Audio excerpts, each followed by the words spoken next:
आइए तो चित्र बनाएंगे मेरे साथ एक। सबसे पहले मान लीजिए ये ऐसे ये सेल लगा हुआ और इसका जो आंतरिक प्रतिरोध होता है इसकी साइड में होता। ये कोई बिंदु A है और यहाँ पे कोई सेल E1 है और इसका प्रतिरोध क्या है R1। ठीक है, इसका आंतरिक प्रतिरोध है छोटा। अच्छा, ये कोई प्रतिरोध है E2 और इसका आंतरिक प्रतिरोध हमने मान लिया इसके साइड में लगाए तो R2 है। फिर हमने कहा ये प्रतिरोध है E3 और इसका कोई समान आंतरिक प्रतिरोध है R3 और ये पॉइंट B है। मान लीजिए ऐसे जुड़ा होगा ना, जुड़ा हुआ एक टर्मिनल पॉइंट है, ये आपके टर्मिनल पॉइंट हो गए। उधर को सर्किट होगा, कोई भी प्रतिरोध होगा, तो ये टर्मिनल बिंदु है ना। इनका विभवांतर क्या होगा BA माइनस BB।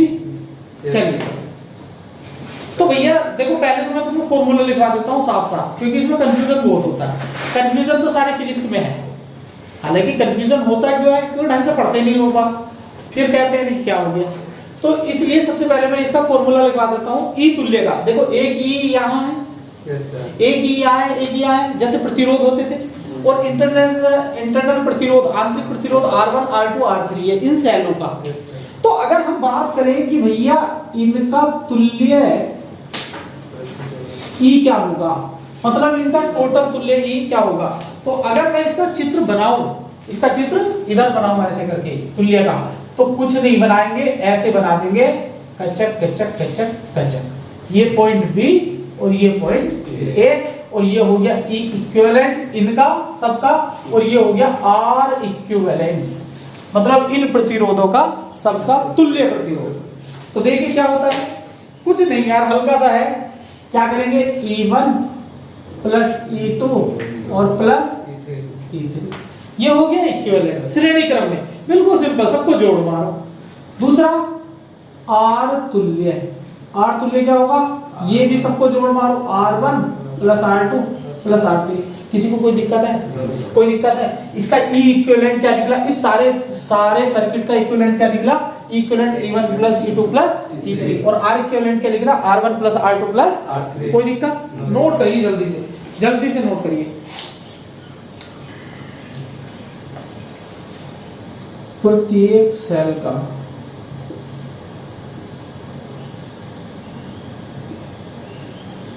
विभवांतर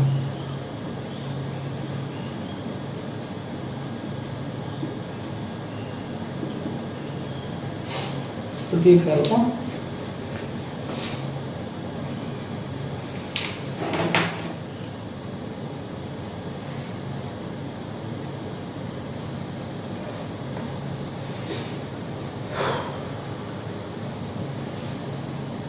ज्यादा टाइम लेना नहीं है, जल्दी से नोट करेंगे।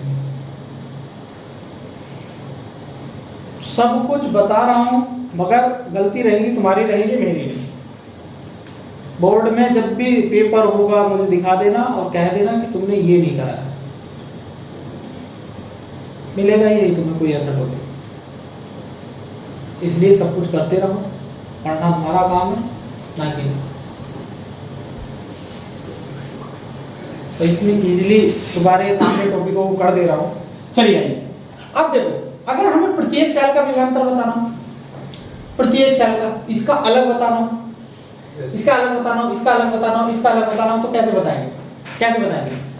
ये इसके मान लीजिए ये अलग सेल है, तो एक तो होता EMF लिखा हुआ, बताया था, एक होता है विभवांतर अलग।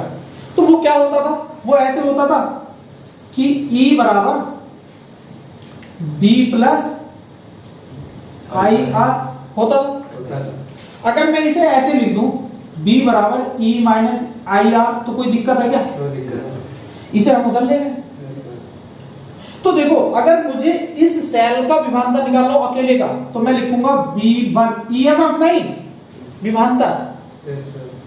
तो कैसे लिखूंगा, E1 माइनस IR1, ठीक है? Yes sir. अगर इसमें धारा मान लीजिए इधर से इधर को बह रही है, अभी बाद में कहूंगा धारा बहेगी, तो क्लियर है? Yes sir. अच्छा, B2 कैसे निकालोगे, B2 बराबर E2 माइनस IR2, और B3 कैसे निकालोगे रे? E3 minus IR। आ गए सबके मान? Yes sir. अगर मैं इन सब विभवांतर को जोड़ दूं तो क्या आएगा? E1 plus E2 plus E3 है।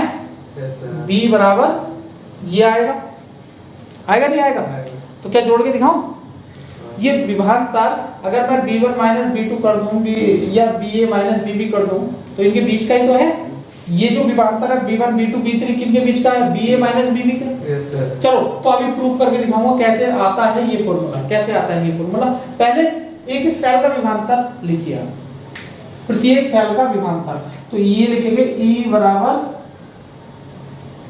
या यहां से लिख देंगे से, वी नो दैट, हम जानते हैं E बराबर B प्लस IR होता है, B बराबर E माइनस IR। तो ये क्या दे रखे हैं? EMF दे रखे हैं, E1 E2 E3 EMF दे रखे हैं। क्लियर?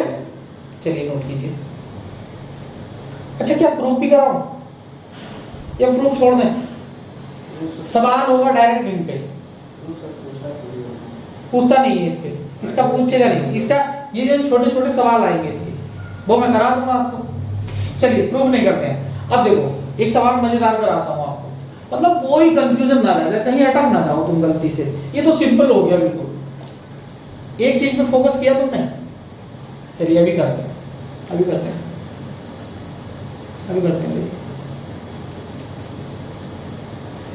हो गया ना ये? देखिए अगले चित्र में मैं क्या गड़बड़ कर दे रहा हूं, मैं इस सेल को उल्टा कर दे रहा हूं। अरे भैया सेल उल्टा हो गया तो मामला गड़बड़ हो जाएगा। जरा सेल उल्टा हो गया तो मामला गड़बड़ हो जाएगा। तो पता है इक्विवेलेंट तो ये रहेगा, ऐसे लिखेंगे, ऐसे लिखेंगे। क्यों? क्योंकि दो है ये ऐसे। चलिए तो इक्विवेलेंट में क्या हो जाएगा? बस माइनस E3 हो जाएगा। क्या हो जाएगा? मगर R तुल्य यही रहेगा। अब R तुल्य यही रहेगा और प्रत्येक सेल का जब मैं विभवांतर लिखूंगा B बराबर E माइनस R से, ये देखो कंफ्यूज मत होना यार इसमें, इस फॉर्मूले में B बराबर E माइनस R लिख दिया।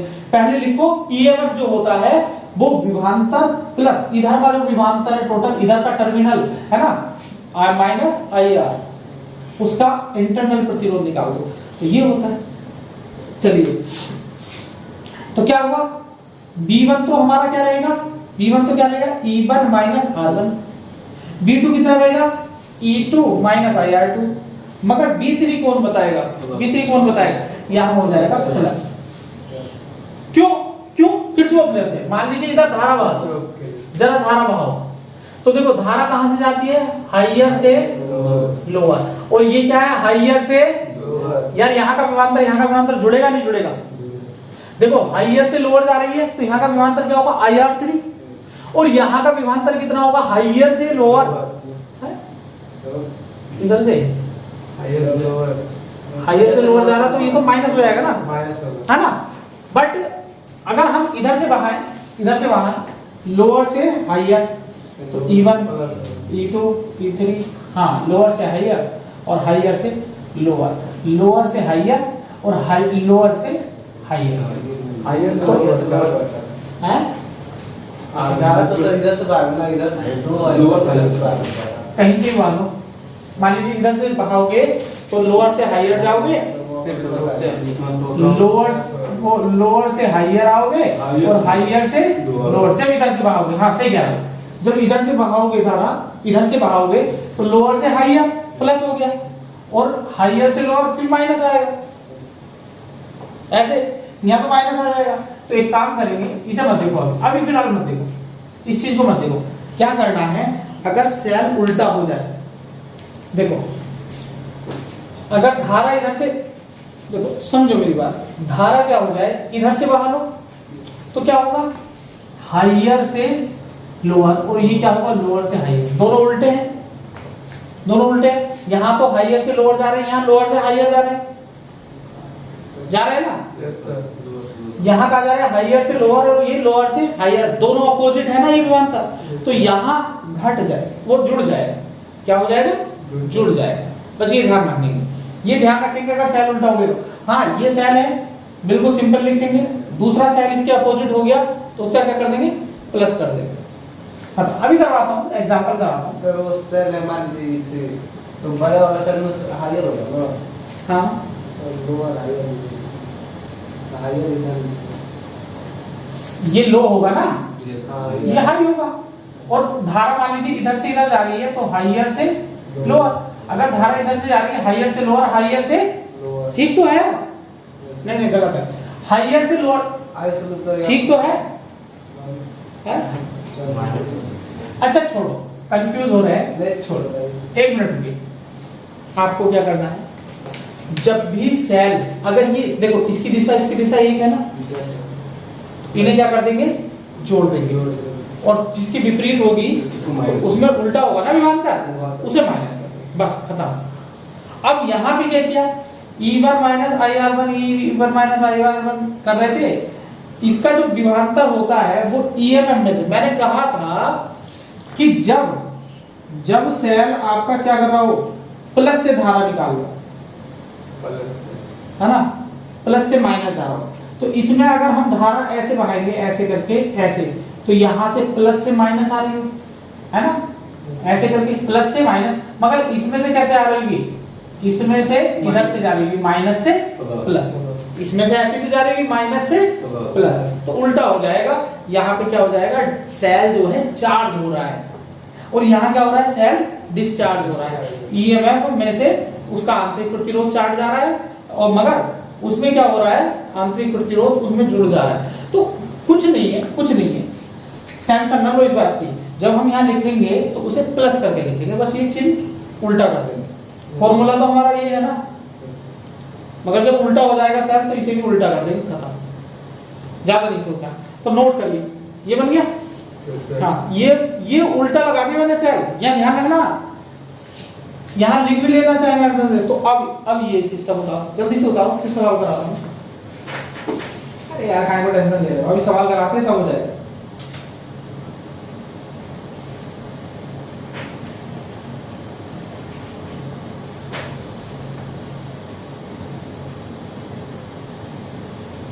ये किरचॉफ के लॉ से ही आता, अगर मैं प्रूफ कराऊं तो बिल्कुल ऐसे ही आएगा। पर यार तुम प्रूफ मत करो, प्रूफ में टाइम लग जाएगा।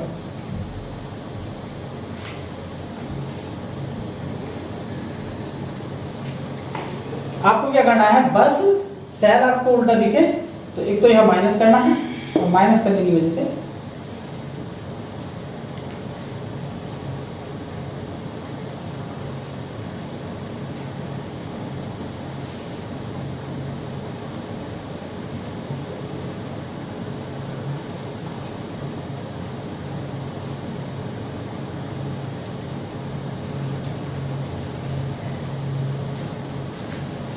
एग्जाम्पल करें।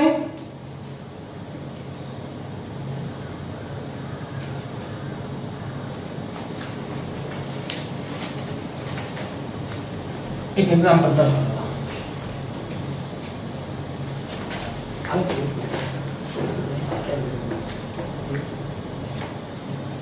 अब जैसे इस सेल को दिखाना, ये उल्टा वाले सेल को तो अलग स्केच से दिखाओ ना उसे, उल्टा अलग ही दिखेगा तुम्हें। बोर्ड तक आते आते सब भूल जाओगे तुम, इसलिए नोट्स अपने ऐसे बनाना कि जो चीजें परेशान करने वाली उन्हें हाईलाइट करके रखो, और लिख भी देना ये सेल उल्टा कर दे तो एक सेल उल्टा कर दे। चलिए रब कर दे, स्लो वाला तो आया ही नहीं। चलिए हाँ क्वेश्चन लिखिए। क्वेश्चन है भैया ये बिल्कुल आसान सा क्वेश्चन, देखो क्वेश्चन कैसे चट होगा। एक 6 वोल्ट का आपका क्या लगा हुआ है, E1 लगा हुआ है। E1 यहाँ कितना है, 6 वोल्ट है। R1 कितना है, 2 ओम है। यहाँ कितना है, 5 वोल्ट है, E2। और यहाँ प्रतिरोध कितना है, 1 ओम है। फिर एक सेल और जुड़ा हुआ है E3 कितना, 3 वोल्ट का। और यहाँ आंतरिक प्रतिरोध है भैया 1 ओम। ये पॉइंट बी है और ये पॉइंट सर इसमें प्रतिरोध क्यों नहीं बदल रहा है, प्रतिरोध क्यों नहीं बदल रहा है किसमें, आंतरिक प्रतिरोध आर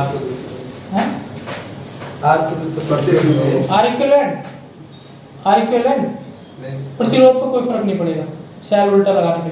भैया एक बार बता, आंतरिक प्रतिरोध क्या है? अंदर की कमी, वो तो फिक्स रहेगी ना हर सेल की। हम पंखा लेके रखे आए, एक सस्ता पंखा, उसमें कमी है, वो कमी तो फिक्स रहेगी, और जो महंगा पंखा है उस कमी को दूर कर दिया गया। मतलब आंतरिक प्रतिरोध का मतलब है कि अगर आप जैसी मेटल लोगे उसका आंतरिक प्रतिरोध फिक्स रहेगा। प्रतिरोध क्या है? मैंने बताया था प्रतिरोध C बराबर धारिता क्या बताई थी? Q upon B। और प्रतिरोध क्या है? R बराबर B अपॉन I। तो R B और I पे डिपेंड नहीं करता, R फिक्स है हर चीज का अंदर अपने, C फिक्स है अंदर किसी भी मेटल का, किसी भी धातु का, किसी भी तार का, किसी भी चालक का, फिक्स है ये चीज हर मेटल के अंदर। समझ रहे हो? तो आंतरिक जो प्रतिरोध है, जो सेल बना है वो धातु का ही तो बना है, तो उसका जो अंदर का प्रतिरोध है वो फिक्स है कि इतना रहेगा तो इतना रहेगा।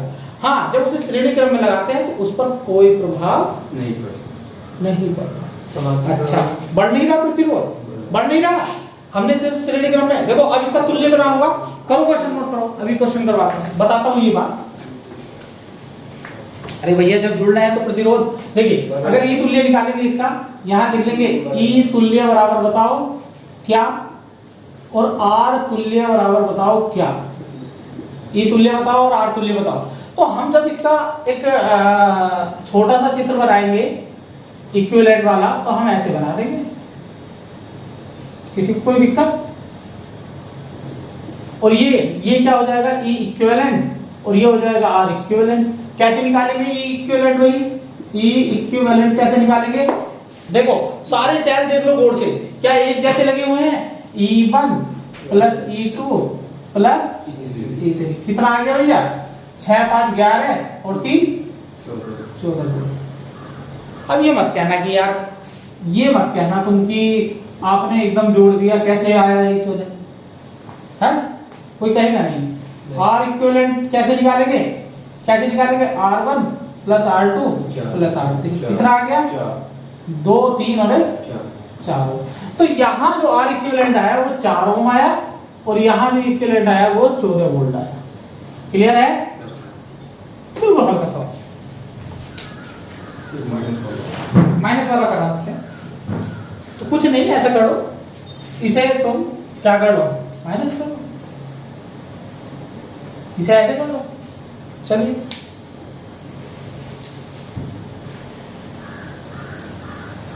नोट करो इसे, माइनस वाले का हो गया नहीं? ये नहीं हुआ, ये नोट करो, नोट करो। अच्छा सवाल मैं तभी कर पाऊंगा जो जल्दी करोगे आप।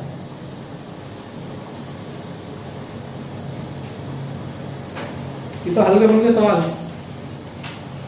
माइनस वाला खुद करेंगे, कैसे करेंगे भैया? देखो E1 की दिशा ऐसी है, E2 की बदल गए, और E3 की वैसी है। तो यार एक बात बताओ, कौन सा ज्यादा होगा? किसका प्रभाव ज्यादा होगा? 6 है 3 है, 6 3 9, 9 में से 5 गए 4। तो अब भी सेल कैसा रहेगा? ऐसा रहेगा।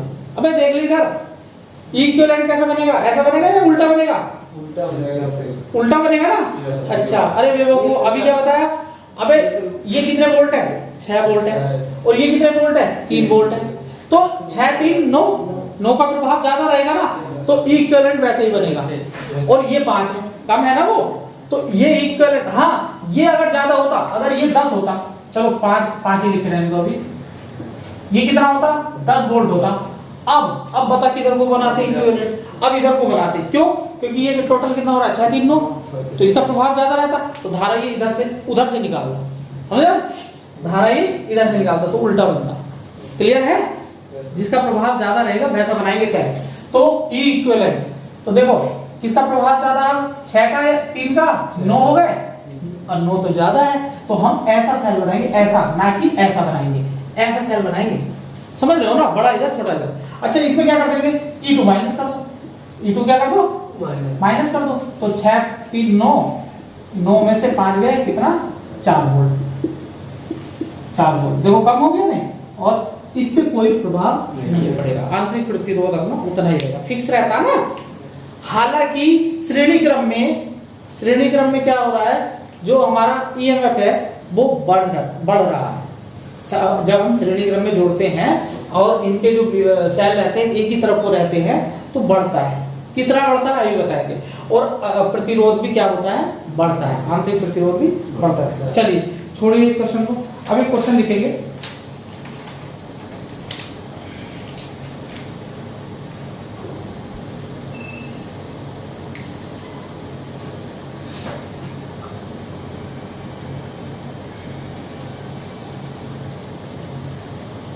लिखो, मैं बोल रहा हूँ, रफ करूँ।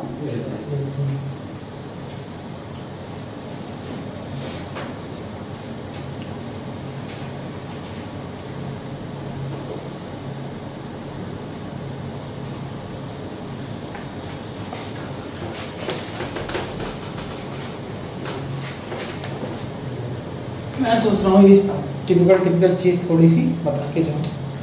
देखिए एक क्वेश्चन है ये,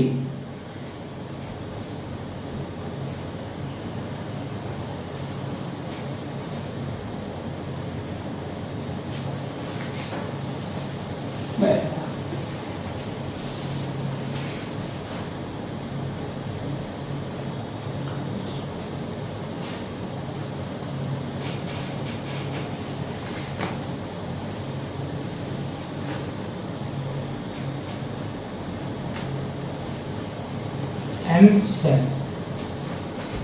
कितनी सेल जुड़ी हैं ऐसे, इसका विभवांतर E है, इसका R है, इसका E है, इसका R है, इसका E है, इसका R है, इसका E है, इसका R है, इसका E है, इसका R है, और ऐसी कितनी सेल जुड़ी हैं, N सेल जुड़ी है। कितनी सेल जुड़ी हैं, N सेल जुड़ी है। अब आदित्य तू ही तो कमेंट ना कर रहा उस पर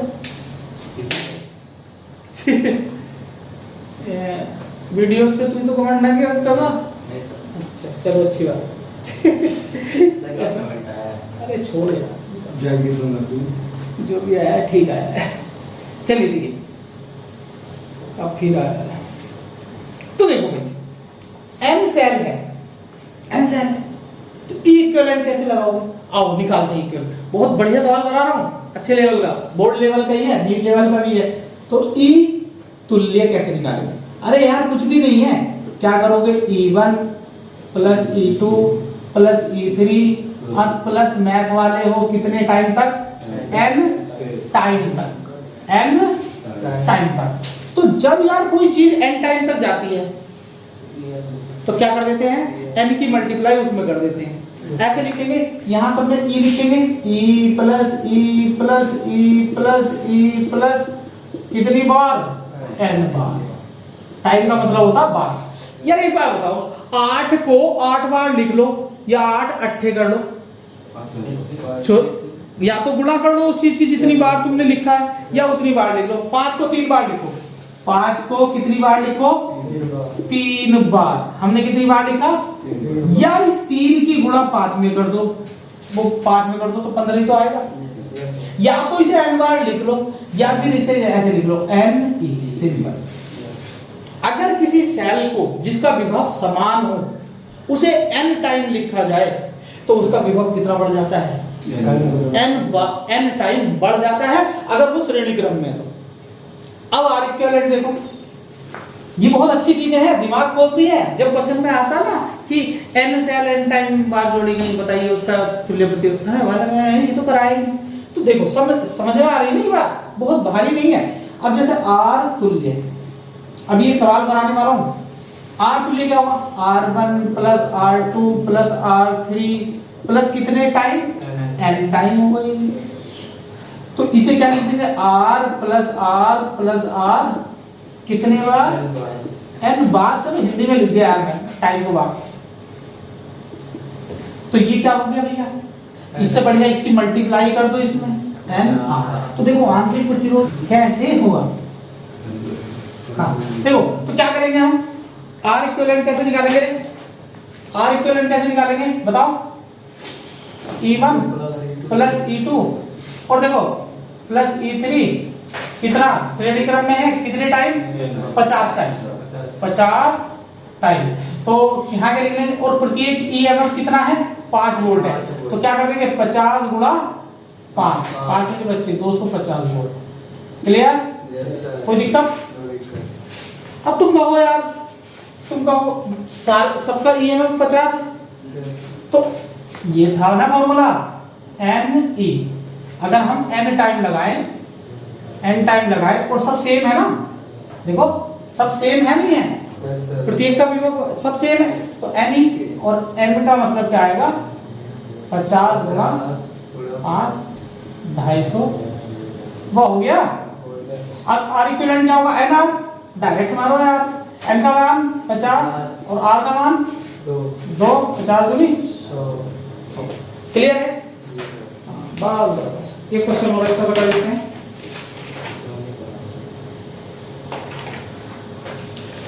तो देखो जब हमने श्रेणी क्रम में जोड़ा 50 सेल, वो 5 वोल्ट का था एक विभव, तो अब कितना हो गया 250 का जो तुल्य मिला। तो श्रेणी क्रम में ईएमएफ बढ़ जाता है और आंतरिक प्रतिरोध भी बढ़ जाता है। क्लियर है? अब अच्छा सवाल दे रहे हैं, अच्छा सवाल दे रहे हैं, आइए।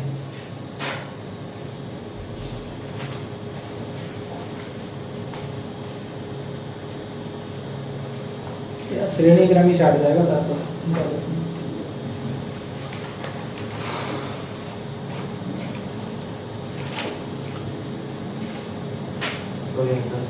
देखिए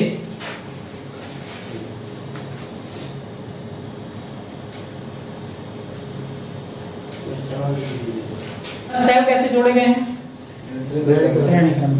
एक बात बताओ, अगर मैं आपको दिखाऊं ऐसे करके, ऐसे एक ये हुआ, आंतरिक प्रतिरोध छोड़ो, आंतरिक प्रतिरोध यहाँ लिख देंगे, यहाँ लिख देंगे ऐसे होंगे, ऐसे होंगे, ऐसे होंगे, कितने होंगे 1 2 3 4 5, गिनते रहो भाई, 6, बोलो ऐसे 7 हो गए, 7 हो गए, एक और लगाओ 8, 10 सेल श्रेणी क्रम में जुड़े हैं। अभी 8 लिख दिया हमने, मगर 2 सेलों की ध्रुवणता मतलब प्लस माइनस उल्टा है। 2 सेलों की जो ध्रुवणता है इन्हें मैं अलग लिख देता हूं, उल्टी है ऐसे। और प्रत्येक का आंतरिक प्रतिरोध कितना है 2 ओम है, ये 6 ओम है, ये 6 ओम, 6 6 6 6 6 6 6 6 है। और सबका प्रतिरोध कितना है 2 2 2 2 2 2 2 ऐसे करके, ठीक है उनका प्रतिरोध। अब हमें क्या निकालना है, इक्विवेलेंट निकालना है। तो कौन निकालेगा, ऐसे कर देंगे, ई इक्विवेलेंट बराबर क्या करेंगे, क्या करेंगे, ये कितनी है सबको जोड़ोगे? अरे नहीं भाई 8 सेल, मैंने कहा M E minus N E, या इसे लिख देंगे टोटल कितनी है, टोटल कितनी है 10 है। रुकिए मैं एक फॉर्मूला बताने जा रहा हूँ। तो तू ही बताएंगे, तू बताओ जो दो से बताएंगे, दो से नहीं बताएंगे, दो से लेकर नहीं बताएंगे। एक गुना कर दीजिए 6 गुने 8 माइनस 6 गुने 2, और दोनों माइनस करने के बाद आ जाएगा 6 गुने 8 माइनस 6 गुने 2। हाँ तो क्या करेंगे, एन डैश ले लो, एन डैश ले लो, थोड़ा सा अलग ले लो। तो एन कितने हैं, कितने हैं 8, 8 गुना 6 और माइनस ये कितने हैं 2 गुना 6, तो 8 6 48 माइनस 6 दूनी 12, 8 में से 2 गया 36 ठीक है 36। समझ आई बात? तो यार एक फॉर्मूला ऐसे ही बनता, अगर हम ये n सेल माने, ये m सेल माने, नोट करो ये, नोट करो। R इक्विवेलेंट क्या होगा भाई, R इक्विवेलेंट तो वही रहेगा, R इक्विवेलेंट तो वही रहेगा, कितने बार है 10 गुना वो nr लिख देंगे, क्या लिख देंगे nr, तो 10 गुना 2, 10 दूनी 20। हाँ n में पूछेगा भाई, ये छोड़ो, ये छोड़ो, 8 ये है, 8 में से 2 गए। अरे यार एक बार बताओ, ये 10 सेल है, पूरी कितनी है 10 सेल, 10 में से 2 तो उल्टी हो गई, और 10 में से 2 निकाल दो, कितनी बची 8, और 8 में से जब 2 घटाओगे तो पता है फॉर्मूला क्या बनता है, अगर ये n सेल हमारी कैसे जुड़ी हुई है, एक जैसी जुड़ी हुई है, और m सेल, ये क्या है m सेल, ये क्या है n सेल। तो n सेल कितनी है 10 टोटल n सेल, उनमें से m सेल कैसी जुड़ी हुई है उल्टी। तो n में से m नहीं घटाओगे, 2 गुना और कम करोगे, समझ रहे हो ना। देखो 2 यहां भी कम हो रही है ना, अगर यहां 2 हमने उल्टी की तो 2 यहां भी कम हो रही है ना, 8 में से 2 गए 6, तो टोटल कितनी कम हो रही है 4। तो अगर m सेल उल्टी हैं तो n-2m कर दोगे, खत्म। अब देखो इसे डायरेक्ट कराऊं, कितनी सेल है 10 सेल है, कितनी उल्टी लगा दी 2, 10 में से 2 गया 6, और प्रत्येक का e कितना है, e कितना है 6, 6 छन, ये फॉर्मूला है n फॉर्मूला बन गया। तो आप चाहे फॉर्मूले से कर लो या n-2m ही। वहाँ पर सर कितना भी पर रहते तो मतलब उल्टा हो सकता, कितना भी से उल्टा हो सकता है, वही थोड़ी होगा, कितना भी से उल्टा कर सकते हैं, वही थोड़ी होगा। हाँ तो फिर तो वहाँ पर आप सुन 50 सेल है, टोटल कितनी है 50, n कितना हो गया 50 में 10 सेल उल्टी कर दी, तो m का मान कितना हो गया 10। तो पता है क्या लिखेंगे n-2m। जब 50 में से 10 सेल उल्टी कर दी तो 50 में से 10 गई, 40 ही सेल तो बची, 40 बची ना, तो 10 यहाँ भी कम हुई ना, और 10 ये कम हुई, तो दुगनी हो रही है ना।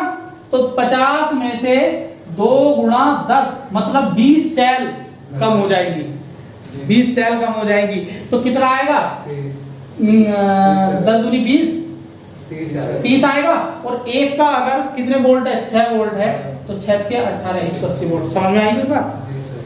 तो दुगनी कम होती है, दुगनी कम होती है अगर सेल को उल्टा कर दिया जाए। तो रेजिस्टेंस कितना कम हो जाता है दुगना।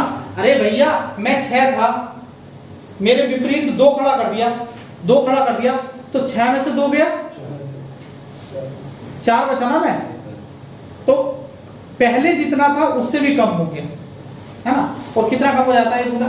यहाँ मैंने करके तो दिखा दिया आपको, यहाँ मैंने करके तो दिखा दिया, चलिए नोट कीजिए। तो अगर आप n डैश लिखेंगे ऐसे बना सके, भाई ऐसे कब तक बनाओगे, कब तक बनाओगे ऐसे, जब तक कम है सेल। तो ऐसे लिखना इस सवाल को, अगर आप ऐसे लिखना चाहो n बराबर 10 और m बराबर कितना है 2, ठीक है।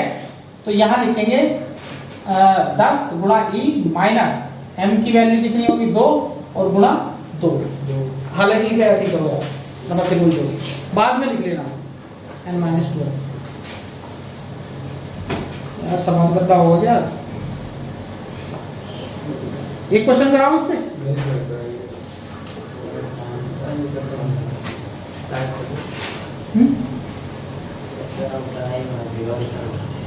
अभी करा एक सवाल कराता हूं, देखो बढ़िया सा। अब इसमें तो हमने बना के देख लिया कि 8 सेल सीधी लगी हुई है, 2 सेल उल्टी, तो 8 का विभव माइनस 2 का विभव, तो हमने एकदम ये कर दिया, फॉर्मूले की कोई जरूरत नहीं पड़ी। मगर ऐसा लिखा हो, लिखो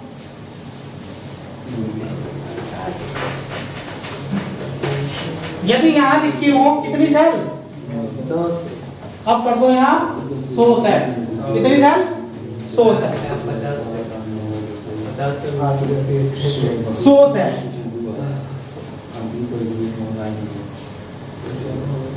100 सेलों को श्रेणी क्रम में जोड़ा जाता है जिसमें 40 सेलों की ध्रुवणता है, ठीक है।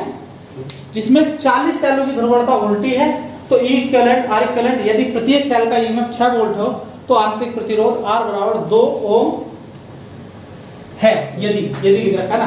तो बताओ कैसे करूं, मैं ऐसे बना देता हूं। लो भैया ये जो क्राइटेरिया है 100 सेल है, ये 100 सेल है, पूरी 100 सेल है, n बराबर 100 सेल, 100 सेल है।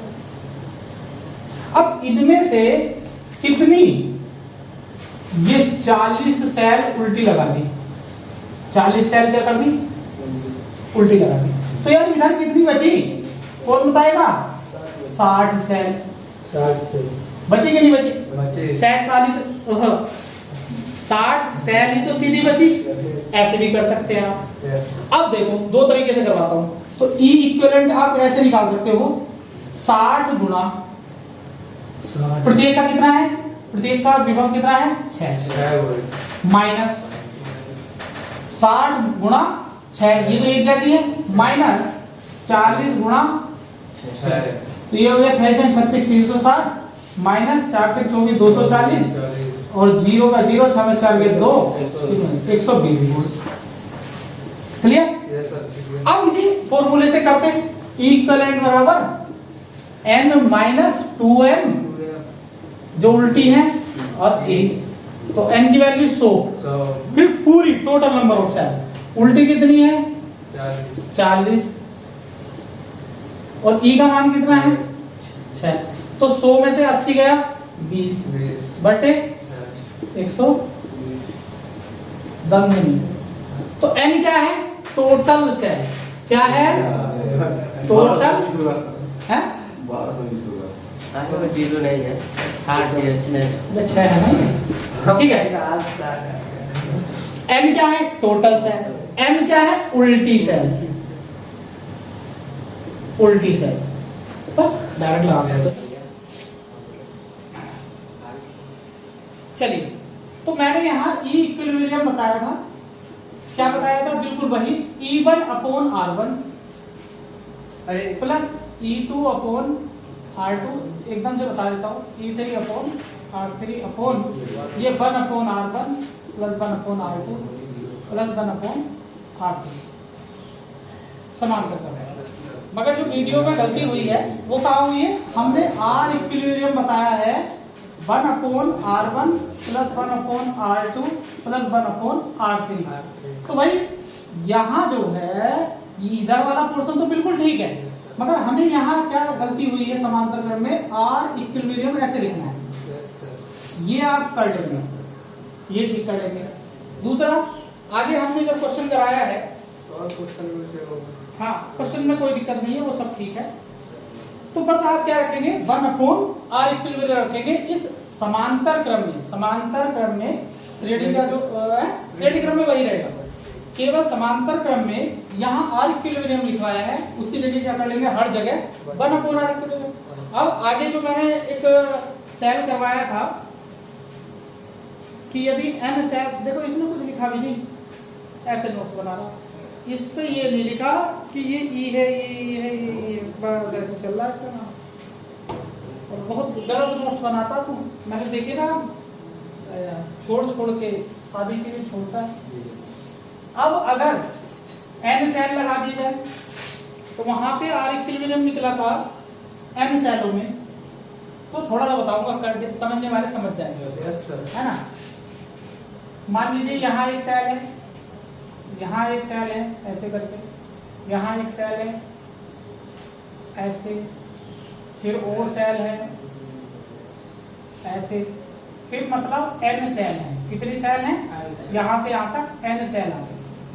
तो हमने इसका E इक्विलिब्रियम निकालना बताया था आपको कि भैया अगर ये E है, E है, E है, इसका R है, प्रतिरोध R है, तो हमने बताया था E तुल्य जो निकलेगा वो क्या निकलेगा E by R, E by R क्या निकल के आया था, केवल E ही आया था, यही तो आया था, मगर R इक्विलिब्रियम जो हमने निकल पाया वो आएगा 1 अपॉन R इक्विलिब्रियम बराबर क्या आया था कि 1 अपॉन R कितनी जगह थे, ऐसे थे ना, 1 upon R1 plus 1 upon R2 plus 1 upon R3, कितने टाइम, कोई गलती नहीं है, बस थोड़ी सी मिस्टेक हुई है, 1 अपॉन R इक्विलिब्रियम लिखना था, तो यहाँ सबकी वैल्यू क्या है 1 upon R, 1 upon R, 1 upon R plus 1 upon R, इस पे फोकस कर रहा हूँ मैं, n बार है ना, n टाइम मतलब n बार, तो ये n की गुणा क्या कर दी जाएगी 1 अपॉन R में कर दिया, तो ये 1 अपॉन R इक्विलिब्रियम का है, 1 अपॉन R इक्विलिब्रियम, तो तुम ऐसे ही रहने दो, इससे आगे बढ़ाओगे, इसे ऊपर लेके आओगे तो R इक्विलिब्रियम बराबर हो जाएगा R बाई n। तो बहुत सारे बच्चे ये सूत्र याद करते हैं, यार ये मत करो, ये करो, क्योंकि हमारे लॉजिक पे चल रहा है n बाई n गुणा 1 अपॉन R, और वो n इंटू E था, है ना, तो यहाँ पे ई आ जाता है, एन से एन कट जाता है। तो आपको ये 1/r इक्विलिब्रियम ये निकलवा रखा हमने, बिल्कुल ठीक है, बस 1/r इक्विलिब्रियम कर लेंगे और जब हम इसे पलटेंगे तो ये r/n हो जाएगा। ये वीडियो में करेक्शन कर लेंगे दूसरे टॉपिक में। और जहां जहां मैंने क्वेश्चन कराए हैं, जैसे हमारा लास्ट वाला क्वेश्चन था, लास्ट वाला कि 1/r इक्विलिब्रियम आया था 50, r इक्विलिब्रियम क्या आया था 50, तो ये r इक्विलिब्रियम नहीं आया, 1/r इक्विलिब्रियम आया है 50 ओम। ठीक है, तो इस वीडियो के लिए जहां से समांतर क्रम में जोड़ा गया है सेलों को, वहां पे हर जगह क्या कर लेंगे, r इक्विलिब्रियम की जगह, मैंने गलती से r इक्विलिब्रियम लिखा है, हर जगह क्या लिख लेंगे 1/r इक्विलिब्रियम। तब आप बाकी उधर का पोर्शन बिल्कुल ठीक है, आप कर लें। ठीक है, हाँ चलिए।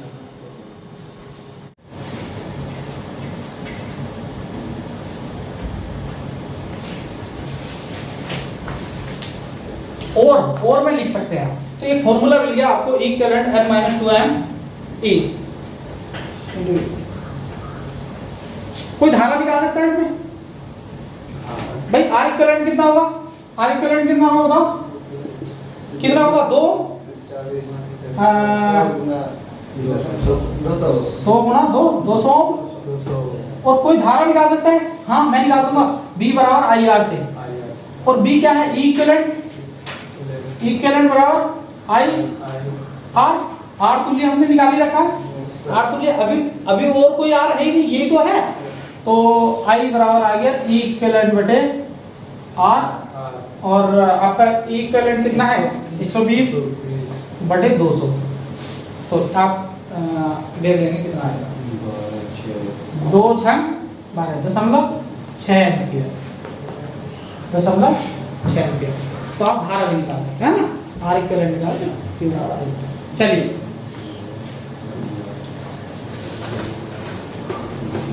चलिए 15 मिनट तो लेंगे ही, आगे खींचेंगे।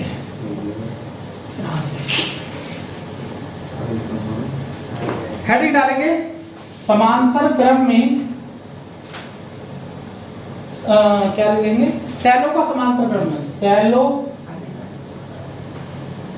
का समांतर क्रम में संयोजन। कुछ नहीं है यार, बिल्कुल हल्का सा है।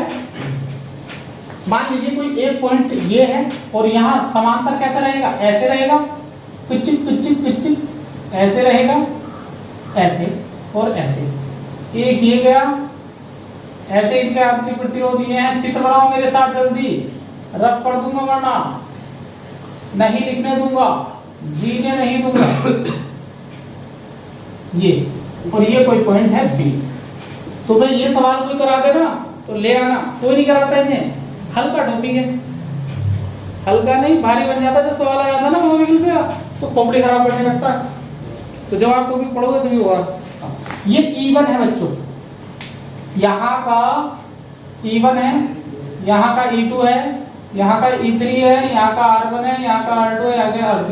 थोड़ा सा इस पे ध्यान करेंगे, गौर करेंगे। अगर हम इसका तुल्य बनाएं, तुल्य बनाएं, प्याज बहुत लगती है तुझे तो भाई।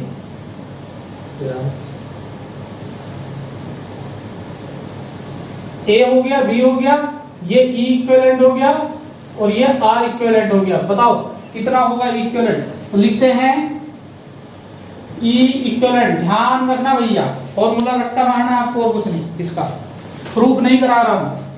जैसे प्रतिरोधों का समांतर क्रम श्रेणी क्रम होता था, तो यहाँ थोड़ा सा टिपिकल होता है। E1 लिखेंगे समांतर क्रम में, तो समांतर में ऊपर नीचे होते, तो ये भी ऊपर नीचे हो जाते, बट्टे R1 plus E2 upon R2 plus E3 upon R3। और अपॉन में जैसे देखो अपॉन में क्या लिखोगे, 1 अपॉन R1, यहाँ क्या मान लो 1 मान लो, यहाँ R1 मान लो, तो 1 upon R1 plus 1 upon R2 plus 1 upon R3। ये निकलेगा E इक्विवेलेंट, ये निकलेगा इक्विवेलेंट। और R इक्विवेलेंट क्या निकलेगा भैया, R इक्विवेलेंट जो नीचे लिखा हुआ है ना, ये R इक्विवेलेंट ही है। 1 upon R1 plus 1 upon R2 plus 1 upon R3 धड़ल्ले से कर दो, धड़ल्ले से कर दो जल्दी, रुकना नहीं है भैया, ये मुझे टॉपिक खत्म करना। चलो गुरुजी से आज टाइम मांग लेंगे थोड़ा सा। कॉपी लाया हो गणित की जो टेस्ट वाली थी? हाँ अरे वो तो गायब हो गई।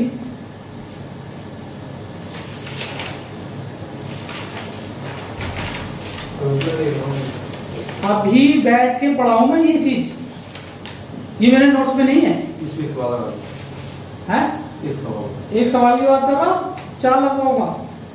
अब देखो सबसे पहले इसे उल्टा कीजिए, सबसे पहले मैं इसे उल्टा करूंगा। अगला चित्र देखो, बना लो ये जिसने कर लिया है, इसे उल्टा कर दूंगा। क्या कर दूंगा इसे उल्टा? ऐसे कर दूंगा। ये तो ऐसे है, ये इसकी पोलैरिटी उल्टी कर दी। तो बताओ इसका ई इक्विवेलेंट क्या होगा? कौन बताएगा रे? तू ही बता दो। तार के साथ अब मैंने ये सेल उल्टा कर दिया है, तो क्या करना पड़ेगा? बस कुछ नहीं करना पड़ेगा। E2 में यहाँ क्या लगा दिया जाएगा?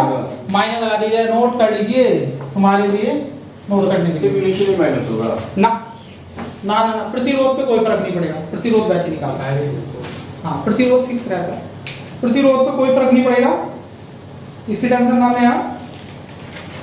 ये दूसरा चित्र बनाओ, कभी उसमें करने लगो।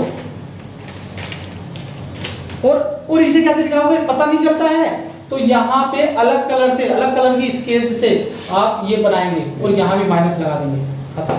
तो जब इक्विवेलेंट निकालेंगे तो ऐसे निकालेंगे। क्वेश्चन करोगे?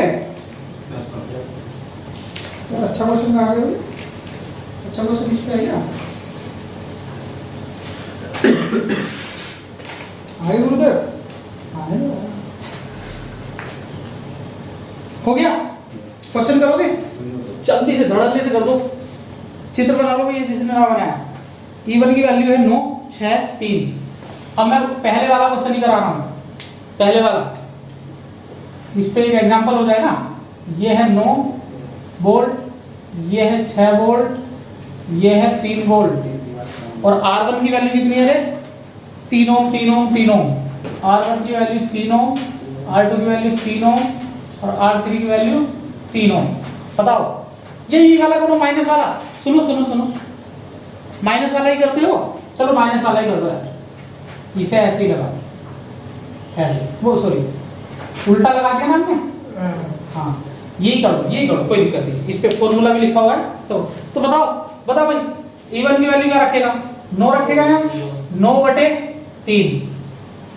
R1 की वैल्यू कितनी है? 3 माइनस 6/3 माइनस प्लस 3/3। और नीचे क्या आएगा बताओ? 1/R1 1/3 plus 1/3 plus 1/3।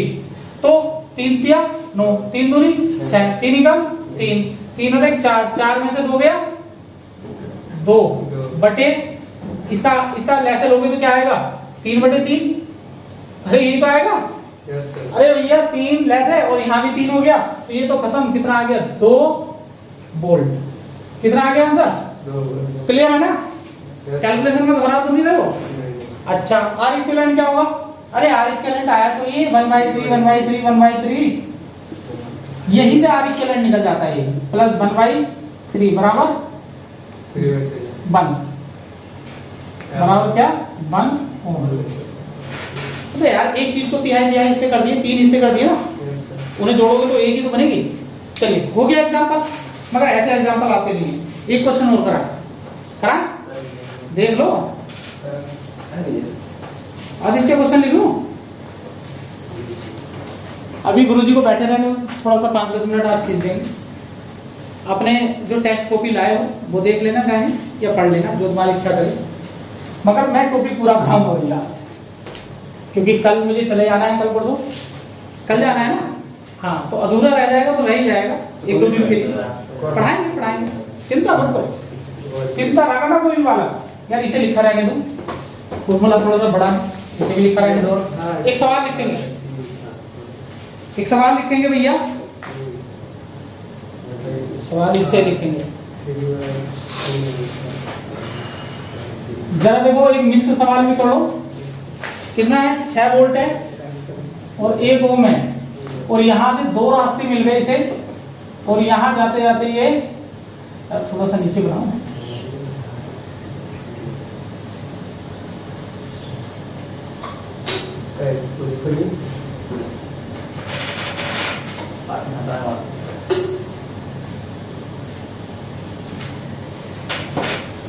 नोट कीजिए सवाल जल्दी से।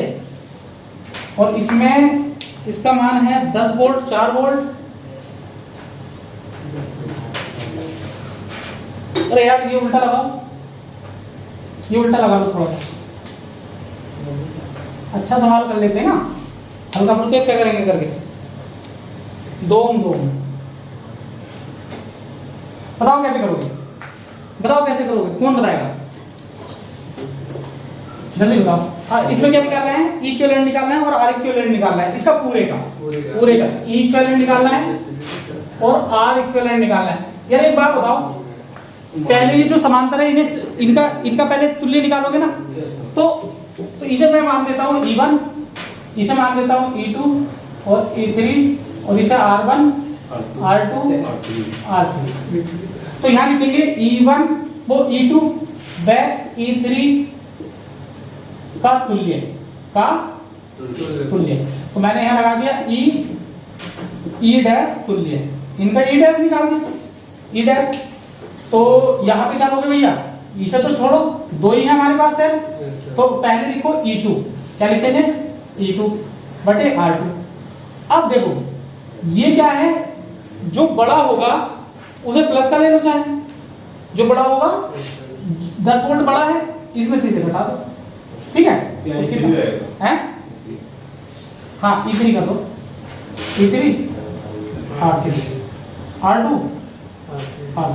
चलो करो सॉल्व। E2 का मान 10 वोल्ट बटे 2, जो इसकी साइड में उससे भाग दे दो, माइनस E3 4 वोल्ट बटे 2 और नीचे क्या लिख दो 1 बटे 2 प्लस 1 बटे 2, तो आधा आधा है, 2 पंचे 10, 2 दूनी 4, 5 में से 2 गया 3 वोल्ट।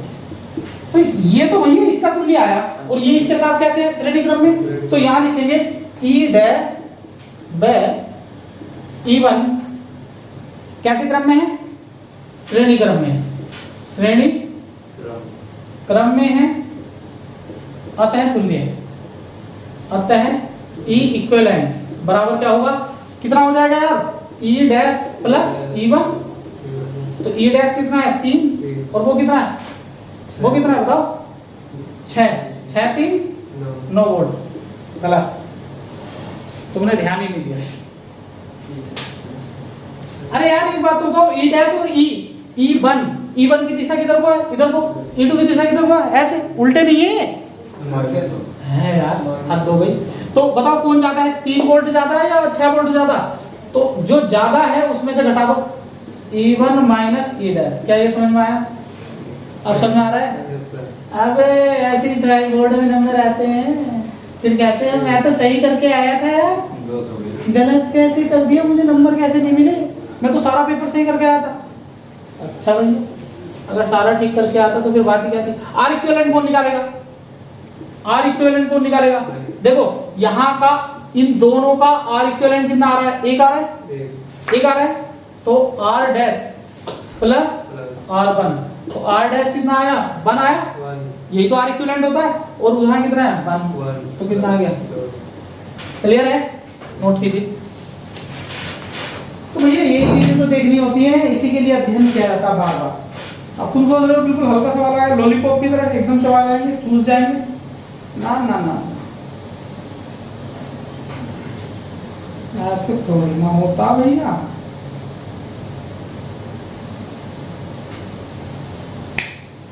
दो सवाल कराऊंगा, गुरु जी कहाँ हैं, आपको समांतर गुरु जी बस 2 सवाल और करा, क्योंकि कल मुझे जाना ही है।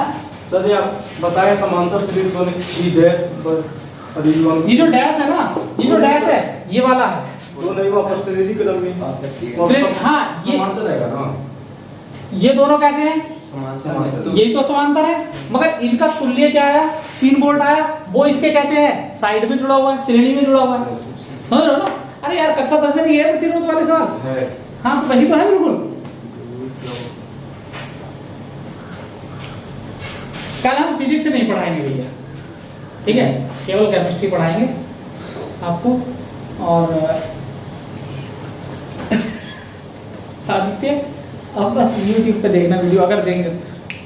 एक बात बताओ, मैंने बच्चों से पूछ रहा हूँ मैं, जैसे बीच बीच में आते रहते हैं 12th वाले बच्चे, तो मैं पूछता हूँ उनसे क्वेश्चन वगैरह कितने चैप्टर पढ़े, उनसे पूछता हूँ CGS पत्ती में मात्रा, नहीं बताते। विभांतर का मैंने CGS पत्ती में मात्रा पूछा तो वोल्ट बताया। मतलब जब इतना नहीं पता है उन्हें तो कुछ नहीं पता है उन्हें, फिर चैप्टर खुद खत्म है मामला। तो बच्चों सब कुछ तुम्हें बताया है ओपन करके, इसलिए ढंग से इन नोट्सों को संभाल के रखना। सारी चीजें इसमें कराई जा रही हैं, आपको कहीं मिलेंगी नहीं। चलिए ये हो गया। इतने भारी सवाल नहीं है इसके बहुत हल्के सवाल है किरचॉफ लॉ के अनुसार, किरचॉफ लॉ के साथ। और जो किरचॉफ लॉ के क्वेश्चन रह गए हैं वो मैं करा दूंगा। एक क्वेश्चन लिखेंगे भैया, लिखेंगे यदि n सेल को समांतर क्रम में जोड़ा जाए, यदि n सेल को, देखो कितना मजेदार लॉजिक निकल के आ रहा है, इसलिए मैंने 10 मिनट मांगे। यदि n सेल को समांतर क्रम में जोड़ा जाए,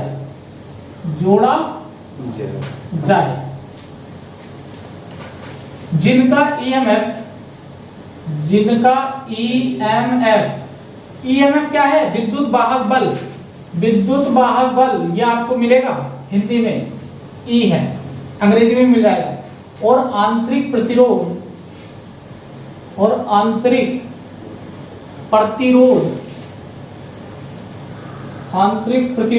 R है। तो E इक्विवेलेंट क्या होगा और R इक्विवेलेंट क्या होगा? बहुत अच्छा क्वेश्चन है, बहुत धड़ल्ले से देखेंगे। कैसे भाई? n सेल है, कितनी सेल है? n सेल है। आ जाओ मैं जोड़ने का काम करता हूं। मान लीजिए एक सेल ली गई, इसका आंतरिक प्रतिरोध ये है, एक सेल ली गई, इसका आंतरिक प्रतिरोध ये है, एक सेल ली गई, इसका आंतरिक प्रतिरोध ये है, एक सेल ली गई, इसका आंतरिक प्रतिरोध, अब कितनी है भैया? कितनी है? n सेल है, n सेल है। जैसे अभी श्रेणी का बताया था n सेल वाला, ये पॉइंट A और ये पॉइंट B मान। चलिए इनका सबका EMF कितना है? E है और प्रतिरोध कितना है? R है।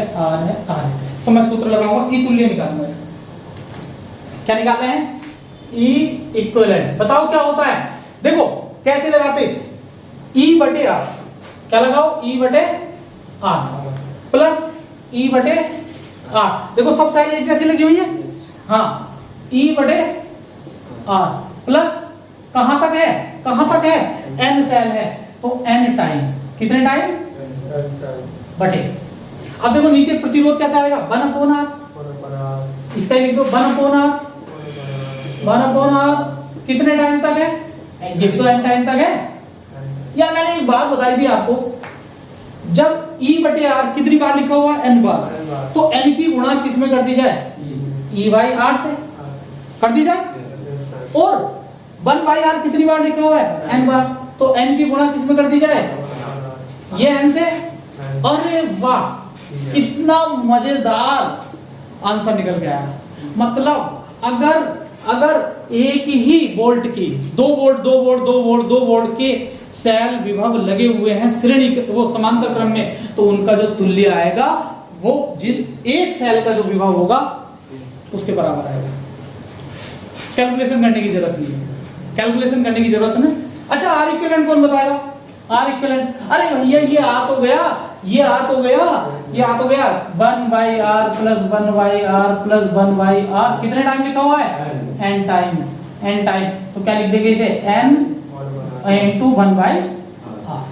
ये ठीक है। देखो कितना अच्छा कॉन्सेप्ट निकल गया। अभी क्वेश्चन कराते हैं, इस पे नोट कीजिए बस। It is the last question of this day या ऑफ दिस सेशन। कुछ मजा आ रहा है? अब देखो क्वेश्चन कैसे बनेगा और देखते ही कैसे क्लिक कर देंगे आंसर। ये कंडीशन दीपक तभी है, सॉरी दिलीप, संतोष, भारत, एटीसी जो भी हैं, जितने भी पढ़ रहे हैं, तब है जब यहाँ पे सेम सेम सेम सेम आलू आलू आलू आलू खालू खालू खालू, है ना, जब यहाँ पे ई क्या होगा, सेम ही होगा। चलिए नोट कर, एक क्वेश्चन देता हूं, एक क्वेश्चन देता हूं भैया। अगर यहाँ पे ई कितना हो, 4 वोल्ट, कितना हो, यहाँ भी कितना हो, 4 वोल्ट हो, यहाँ भी 4 वोल्ट हो, यहाँ भी कितना हो, 4 वोल्ट हो, और यहाँ प्रतिरोध कितना हो, 1 ओम हो, कितना हो, 1 ओम हो, यहाँ 1 ओम हो, 1 ओम। चलिए, और n की जगह क्या लिख देते हैं, कितनी बार बताओ, n सेल, लोग 50 सेल लिख देते हैं, 50 सेल। तो लिखो, क्वेश्चन लिखो, यदि 50 सेल को समांतर क्रम में जोड़ा जाए जिनका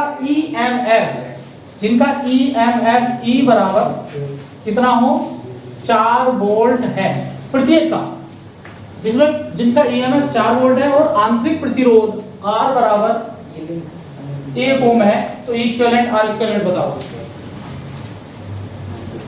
ये क्वेश्चन है, ये क्वेश्चन है भैया, ये क्वेश्चन है, बताओ इक्विवेलेंट कौन बताएगा, कौन बताएगा रे राइजिया, बताओ रे सिवाय क्या कितना होगा इक्विवेलेंट, आदित्य तू बता, रोशन तू बता, पवन तू बता, कितना होगा इक्विवेलेंट, तू बता मैं कितना होगा, अब तुम्हारी तो बताया था यार, तुम पढ़ नहीं गए उसका, तो लिखे नहीं। अबे कुछ नहीं लिखना है इसमें, ये तुमसे सॉल्यूशन नहीं पूछा जाएगा, बहुविकल्प में पूछा जाएगा, और बहुविकल्प कौन देगा, हम देगा रे। मैंने अभी बताया ना, जब एक तरह के लगे हों समांतर क्रम में, 4 वोल्ट 4 वोल्ट 4 वोल्ट 4 वोल्ट, चाहे कितने लगे हो, 50 लगे हो, 100 लगे हो, 1000 लगे हो, तो उनका इक्विवेलेंट क्या आएगा, 4 नहीं सूत्र लगाएंगे, सूत्र लगाइए करो, यही आएगा, लगा लो, अभी करके तो दिखाया। और R इक्विवेलेंट कितना होगा, R इक्विवेलेंट कितना होगा, n टाइम होगा, n टाइम इनटू 1/r, तो n कितना है, 50 गुणा 1/r की वैल्यू 1, तो 50 है। क्लियर है, सवाल दूंगा ना टेस्ट में यार, गलत बात, संतोष तुझे पता चला, भारत माता की जय। चलिए, जय हिंद जय भारत, आज के लिए इतना ही काफी है। एक सवाल और बचा है, उसे नहीं कराओ, नीट लेवल का है, छोड़िए। अब एक बात बताओ, ये टॉपिक कितने घंटे में खत्म हुआ, 1 घंटे से ज्यादा हो गया,